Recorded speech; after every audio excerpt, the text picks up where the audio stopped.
Saudi club Al হিলালের সাথে আর বনিবনা হচ্ছে না নেইমার জুনিয়রের। বাতাসে এমন গুঞ্জন ছড়িয়ে পড়ার পর তা নিয়ে নানা ধরনের আলোচনা সামনে আসছে।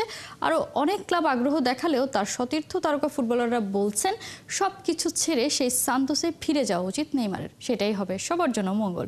খালিদ জামলের রিপোর্ট। মাঠের অলরাউন্ডার আমি, আর ঘরের all rounder Tylox. Tylox toilet cleaner, clean মানেই টাইলক্স। বছর দুয়েক আগে প্যারিস সেন্ট জার্মেই ছেড়ে দিলেন নেইমার জুনিয়র। ইউরোপ ছেড়ে সবাইকে অবাক করে পাড়ি জমালেন সৌদি আরবে। দেশটার প্রো লিগের ক্লাব আল হিলালের জার্সি পরে দিব্যি নেমে পড়লেন মাঠে।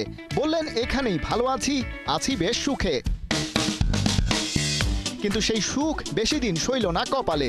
ইএসপিএন জানাচ্ছে, এবছরের জুন পর্যন্ত নেইমারের সাথে আল হিলালের চুক্তির মেয়াদ থাকলেও এ মাসেই সেটা টার্মিনেট করার সিদ্ধান্ত প্রায় নিয়েই ফেলেছেন সেলেসাও তারকা। আর তাই দেখে নড়ে চড়ে বসলো দুনিয়ার বিভিন্ন প্রান্তের পয়সাওয়ালা ক্লাবগুলো। তবে আগ্রহের কেন্দ্রে আছে যুক্তরাষ্ট্রের মেজর লিগ সকারের কয়েকটা ক্লাব। নেইমারকে দলে টেনে নিজেদের ব্র্যান্ড ভ্যালু বাড়াতে চায় তারা।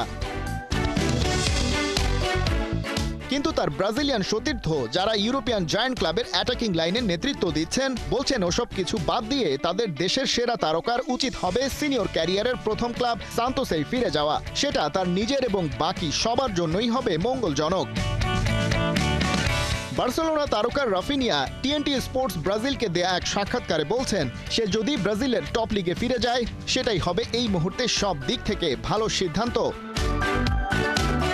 ওদিকে রিয়াল মাদ্রিদ ফরওয়ার্ড ভিনিসিয়াস জুনিয়রও বলছেন, নিজের ফর্মকে নতুন করে খুঁজে পেতে সান্তোসে ফিরে যাওয়াটাই হবে সবচেয়ে সহজ পথ। এমনকি তাকে সেখানে পেলে ব্রাজিল ফুটবলও অনেক উপকৃত হবে। ওটাই তার ঘর এবং সেখানে সে অনেক ম্যাচ খেলেছে।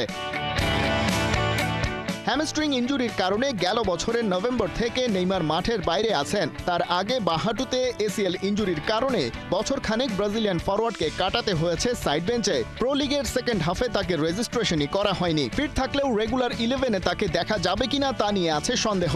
আল হিলালের কোচ হোর্হে জেসুস বাধ্য হয়েই বলেছিলেন, এই পর্যায়ে খেলার মতো অবস্থা এখন আর নেইমারের নেই।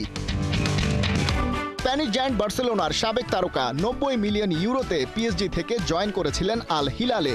তারপর থেকেই 7 ম্যাচে এসেছে মাত্র একটা গোল, অথচ ব্রাজিলের জার্সিতে তার নামের পাশেই আছে সর্বোচ্চ 79টা গোল। এই দুঃসময় কাটিয়ে নেইমার কি ফিরতে পারবেন? ফিরলে সেটা কিভাবে আর কোন দলের জার্সিতে? নিজের এবং পরিবারের কথা ভেবে বেস্ট ডিসিশন নেবেন, সেটাই প্রত্যাশা করছেন রাফিনিয়া, ভিনিসিয়াস জুনিয়রের মতো সতীর্থরা।